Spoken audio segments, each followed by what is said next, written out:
ഇവിടെ ശ്രീ ജയചന്ദ്രൻ, ഇവിടെ വളരെ വളരെ വളരെ പ്രധാനപ്പെട്ട ഒരു കാര്യം, ഈ വിഷയങ്ങൾ ഈ നേതൃത്വം കൈകാര്യം ചെയ്തതിലുള്ള ഒരു അതൃപ്തി ഇപ്പോൾ അന്വേഷണ റിപ്പോർട്ട് വന്ന ശേഷവും, കാരണം അവിടെ സംഘടനാപരമായ ദൗർബല്യങ്ങളുണ്ട്, എന്നാൽ പ്രധാനപ്പെട്ട ജില്ലാ നേതാക്കളുണ്ട്. ആ ഒരു ആത്മവിശ്വാസവും കോൺഫിഡൻസൊക്കെ പകർന്നു നൽകിയാണ് മുരളീധരനെ അങ്ങോട്ട് അയച്ചത്. പക്ഷേ പ്രചരണ രംഗത്ത് ഇതൊന്നും കണ്ടില്ല. പിന്നീട് തോൽവിക്ക് ശേഷം അദ്ദേഹം പറഞ്ഞ ഓരോ വാക്യവും എടുത്തു നോക്കിയാൽ നമുക്കത് മനസ്സിലാവും. ആ രീതിയിലായിരുന്നു അവിടെ പോക്ക് എന്ന് അദ്ദേഹം എത്ര സരസമായി വളരെ ലളിതമായി അദ്ദേഹത്തിൻ്റെ അനുഭവങ്ങൾ പങ്കുവച്ചിട്ടുണ്ട്. പക്ഷേ നേതാക്കളുണ്ട്, താഴെത്തട്ടിൽ നേതാക്കളുണ്ട്. പക്ഷേ ഇവരുടെയൊക്കെ പെരുമാറ്റവും തെരഞ്ഞെടുപ്പ് കാലത്തെ പ്രവർത്തനവും ഒട്ടും തൃപ്തികരമായിരുന്നില്ല എന്ന് അദ്ദേഹത്തിന് നല്ല ധാരണയുണ്ട് എന്ന് അദ്ദേഹത്തിൻ്റെ ഓരോ വാചകത്തിൽ നിന്ന് വ്യക്തമായി നമ്മുടെ മുമ്പിലേക്ക് വന്നിട്ടുണ്ട്. ഇന്ന് പോലും അദ്ദേഹം പറഞ്ഞത് ഇനി ആ മണ്ഡലം തിരിച്ചു പിടിക്കാൻ കെ മുരളീധരനാണ് പറയുന്നത് എന്നതുകൊണ്ട് തന്നെ ആളുകൾക്ക് അതിൻ്റെ ഒരു പൊളിറ്റിക്കൽ സെൻസ് പിടികിട്ടും. അദ്ദേഹം പറഞ്ഞത് എന്താണ്? ആ മണ്ഡലം തിരിച്ചു പിടിക്കാൻ TN പ്രതാപനെ തന്നെ മത്സരിപ്പിക്കണം. മറുഭാഗത്ത് ആ റിപ്പോർട്ടിൽ ഒരു നേതാവിൻ്റെയും പേരില്ല എന്ന് പറയാൻ നേതാക്കൾ വലിയ താല്പര്യം കാണിക്കുന്നുമുണ്ട്.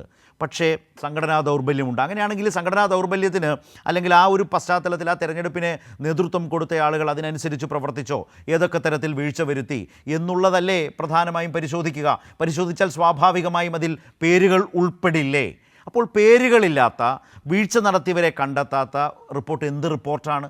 അപ്പോൾ ആ നിലയിൽ പ്രവർത്തിച്ചവരെയൊക്കെ ഇപ്പോൾ നേതൃത്വം സപ്പോർട്ട് ചെയ്യുകയാണോ, അല്ലെങ്കിൽ അവരെ സംരക്ഷിക്കുകയാണോ? മുരളീധരൻ പറയുന്നതിലൊക്കെ ചില യാഥാർത്ഥ്യങ്ങളുണ്ട്. നേതൃത്വം ആ നിലയിൽ വേണ്ട രീതിയിൽ ഇടപെടുന്നില്ല എന്നതുകൂടി കൂടുതൽ വെളിവാകുകയാണോ ഈ വിഷയത്തിൽ, തൃശ്ശൂരിൻ്റെ കാര്യത്തിൽ?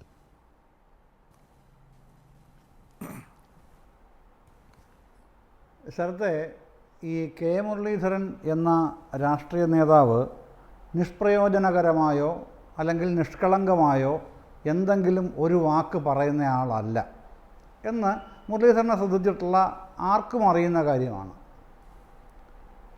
ഇന്ന് അദ്ദേഹം യഥാർത്ഥത്തിൽ ചെയ്തത് വളരെ ക്ലോസായ റേഞ്ചിൽ നിന്ന്, എന്ന് പറഞ്ഞാൽ പോയിൻറ്റ് ബ്ലാങ്കിൽ നിന്ന് നിറയൊഴിച്ചിരിക്കുകയാണ് വാസ്തവത്തിൽ അദ്ദേഹം ചെയ്തത്.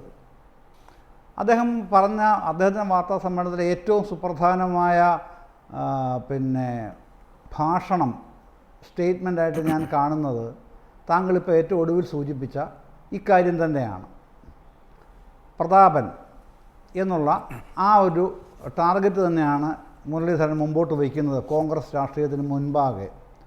തൃശ്ശൂർ തിരിച്ചു പിടിക്കണമെങ്കിൽ പ്രതാപൻ തന്നെ മത്സരിച്ചാലേ പറ്റൂ എന്നാണ് താൻ കരുതുന്നത് എന്ന് പറയുന്നത് തൃശ്ശൂർ മത്സരിച്ച് തോൽക്കുകയും സുരേഷ് ഗോപിയുടെ വിജയത്തിന് വേണ്ടി വഴിമാറി കൊടുക്കേണ്ടി വരികയും ദയനീയമായി പരാജയപ്പെടുകയും ചെയ്ത കെ മുരളീധരനാണ്. എത്ര വോട്ടിനാണ്? 84,000 വോട്ടിനാണ് മുരളീധരൻ സുരേഷ് ഗോപിയോട് തോൽക്കുന്നത്.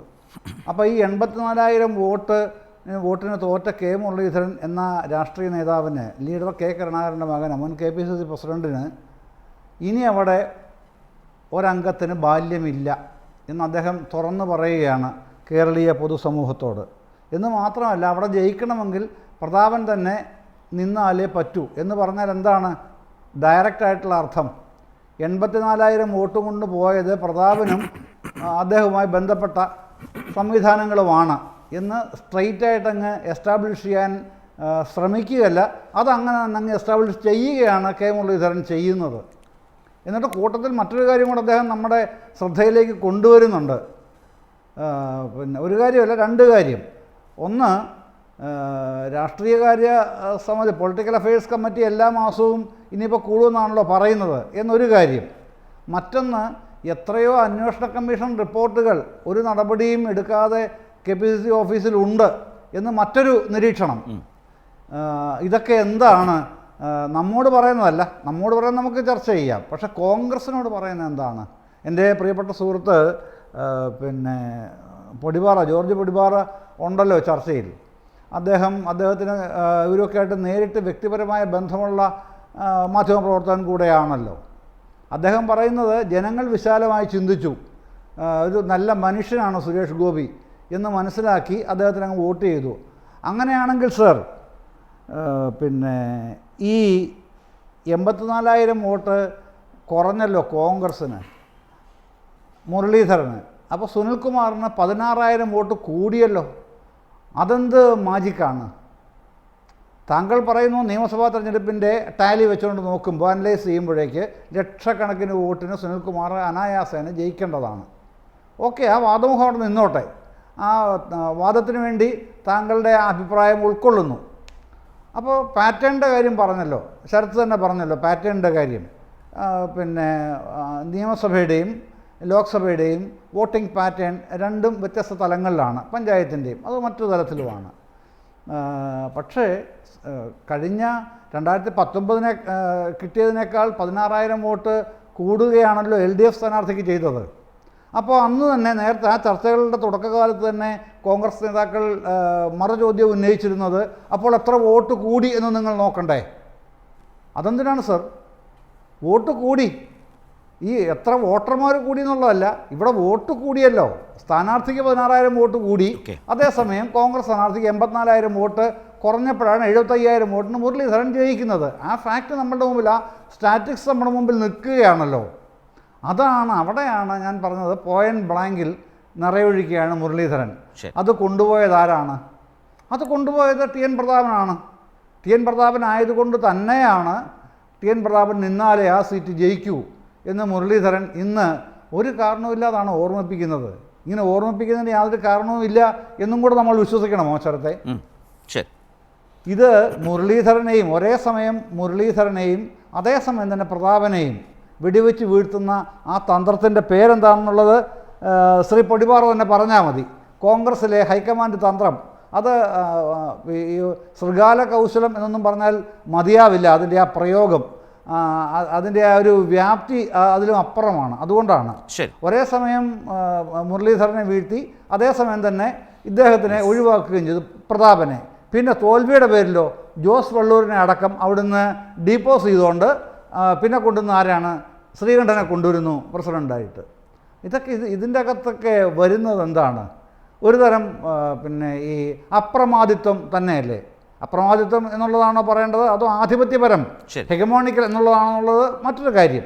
അപ്പോൾ അത്തരത്തിലുള്ള സംവിധാനങ്ങളിലൂടെ കോൺഗ്രസ് പാർട്ടി കടന്നു പോകുന്ന കേരളത്തിൽ നിന്നുകൊണ്ടാണ് മുൻ KPCC president leader K കരുണാകരൻ്റെ മകനായിട്ടുള്ള K Muraleedharan ഇത്രയധികം പിന്നെ വിനയാന്വിതനാവുന്നത് എന്ന് പറഞ്ഞാൽ അതിൻ്റെ പച്ചക്കുള്ള അർത്ഥം എനിക്ക് മനസ്സിലാവുന്നത് മറ്റൊരു രൂപത്തിലാണ്. അദ്ദേഹം തീർത്തും ഒറ്റപ്പെട്ടു പോയിരിക്കുന്നു, ദുർബലനായിരിക്കുന്നു തന്നെ. എന്താണ് ശരത്തെ? അല്ല, താങ്കൾ പറഞ്ഞത് മുമ്പ് തുടക്കത്തിൽ ഞാൻ പറഞ്ഞല്ലോ, അരിയാഹാരം കഴിക്കുന്നവർക്ക് നന്നായി മനസ്സിലാവും. അതെ അതെ അതെ അതെ അല്ല, അദ്ദേഹം K മുരളീധരൻ എന്ന പിന്നെ ഒരു കാലത്ത് നല്ല താൻപോരിമയും പൊലിമയും ഒക്കെ ഉണ്ടായിരുന്ന നേതാവ് ഇന്ന് അപ്രസക്തനായിരിക്കുന്നു കേരളത്തിലെ കോൺഗ്രസ് രാഷ്ട്രീയത്തിൽ എന്ന് അദ്ദേഹം പറയാതെ പറഞ്ഞ് മനസ്സ് തുറക്കുകയാണ് ഇന്നത്തെ സംഭാഷണത്തിലൂടെ ചെയ്തത്. മറ്റൊന്നും കൂടെ ഉണ്ട്, ഇതൊന്നും സംഭവിക്കാൻ പോകുന്നില്ല അന്വേഷണ കമ്മീഷൻ റിപ്പോർട്ടിന് എന്ന് അടിവരയിടുന്നതിന്റെ ഭാഗമായിട്ടാണ് എത്രയോ കമ്മീഷൻ റിപ്പോർട്ടുകൾ അവിടെ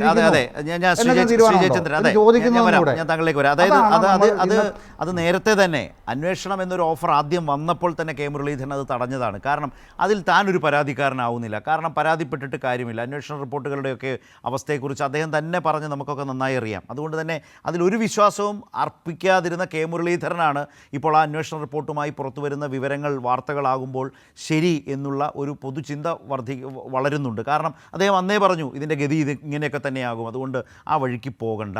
ഇപ്പോൾ ആ രൂപത്തിൽ തന്നെയാണ് ആ കാര്യങ്ങളാകെ മാറുന്നത്.